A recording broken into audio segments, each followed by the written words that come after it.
Siyangicela ukunibingelela sanibonani.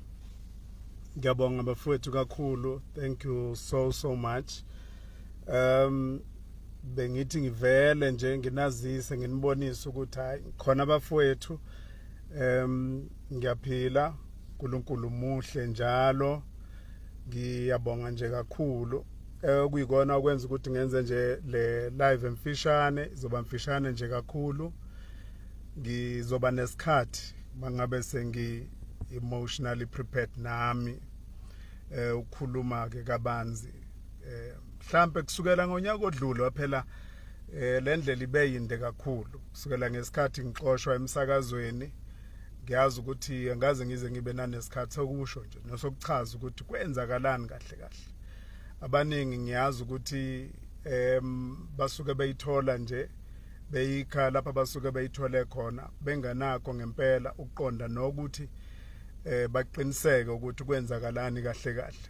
Kodwa ngicela ukuyibongela kakhulu kunina. Ngihambile lolu hambo kusukela ngonyaka odlule kuze kuba manje njengoba lufika lapho lukhona njengamanje. Kodwa engikubonga kakhulu kinina.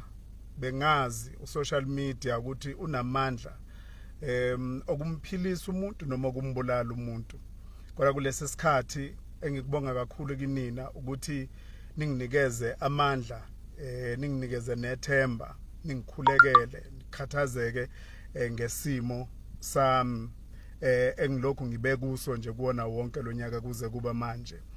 Ngiyacela uNkulunkulu anibusise kakhulu ukuthi nje nikwazi ukushiya imicabango yezinto zenu, izimo zenu enibhekene nazo nani kodwa nizobhekana nesami isimo. Kwangathi uNkulunkulu ngesikhathi nina nibhekene nesami isimo, uNkulunkulu angabheke zenu ukuthi ngesikhathi nina nikhulekela impendulo yesami isimo, uNkulunkulu aphendule zenu izimo. Noma ngabe hlobo luni lwesimo okade usikhulekela kade usithandazela isikhathi eside, uNkulunkulu kulesi sikhathi kungathi ngaba isikhathi lapha uphendula khona umkhuleko wakho. Ngiyabonga nje kinina kakhulu bafowethu nodadewethu. uNkulunkulu abe nani, anivikele kukho konke. Ngibonile emva kwesikhathi eside kade ngicabanga ukuthi I'm just alone in this journey, kodwa nakhombisa ukuthi benilokhu nikhona ninami njalo. Kusukela kule post engiyenze emasontweni adlule ngikubonile ukusekelwa yinina kusukela izolo, usuku lonke lwayizolo. Amehla ami belokhu egcwele inyembezi ucabanga ukuthi awu Nkosi kanti bakhona abantu abasangikhumbula nami. Ngithi nje kinina bafowethu nodadewethu uThixo anisikelele, animise, anikhumbule kukho konke. Ngizoba nesikhathi. Ngiyabonga kakhulu nama invitations akhona aqhamuka kubantu abaningi abanama podcast nezokuzwa nje okuningi. Kanti futhi ngizoba futhi live lapha ngiyobe nginikeza khona nje mhlambe ke inkulumo evulelekile. Kodwa futhi kulesi sikhathi uyabona ukuthi ukuhlakanipha kwakho wena uwedwa kwanele. Uyabadinga abanye abantu. Ukuhlakanipha kwenu ninginikeze kona kakhulu kuma comments enu. Uma ngabe umuntu efunda lapha ya ama inboxes enisithumelela wona, abanye abakwazi ukufinyelela kithina nangeyincingo. Siyabonga nje kakhulu nezeluleko zenu. Siyathembisa futhi ukuthi siyaqinisekisa futhi ukuthi le company esayiqala ngoba sasinombono ocacile, lowo mbono namanje siyakunikeza isiqiniseko sokuthi usazoqhubeka futhi ke ngokusekelwa yinina nangolwazi nezeluleko esenisinikeze zona. Impela sesiyazi ukuthi ayiyi emuva, iya phambili. Ngiyabonga kakhulu ngani zakwethu. uNkulunkulu nje aze angibusisele nina. Bengizele lokho nje kwanamhlanje imikhuleko yenu ngibonile iqinisa nanomndeni wami, kakhulukazi uma okuyena o experience ubuhlungu kulempela sonto siphuma kuyona.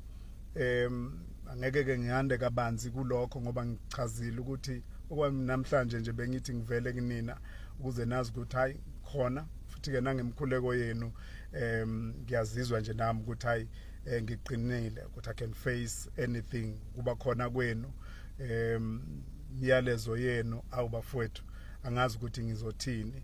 Kwalolu suku namhlanje ngithi nje uNkulunkulu makanibusise uze wazi enhlizweni yakho ukuthi kukona konke ke wakukhulekela empilweni yakho. Khulekela mina kufika esikhathini lapho bekade ngudinga kakhulu umkhuleko wakho. Kusekelwa uwe kanoma yiphi indlela. Kufika esikhathini lapho bengikudinga khona kakhulu kusekelwa nguwe. Ngifundile namhlanje ukuthi indeed ngaba kaNkulunkulu. Nginibonile namhlanje. Izwi likaNkulunkulu elithi yena wenza amasu ukuthi loyo ngumlahlo emhlabeni angabe ngumlahlwa kuye. Mina ngilibonile liphila kumina liwubufakazi obucacileyo ngambona uNkulunkulu ekwenza kimi ukuthi loyo ngumlahlwa emhlabeni kodwa ngabe ngumlahlwa kuNkulunkulu. uNkulunkulu ke akayena uNkulunkulu ngaphandle kwabantu bakhe. ubuNkulunkulu bukaNkulunkulu bubonakala through abantu bakhe. Nenze ubuNkulunkulu bukaNkulunkulu babonakala kimi, babonakala nakubantu abazaziyo izimo zami engidlule kuzo nje kuze kuba namhlanje. Ngiyabonga kakhulu bafowethu. uNkulunkulu anisikelele abe nani. Ngiyanithembisa ngizobuya sizokhuluma nani, sizoxoxa nani. Ngiyabonga. Thank you so much. May the good Lord richly bless each and every one of you. Thank you so much.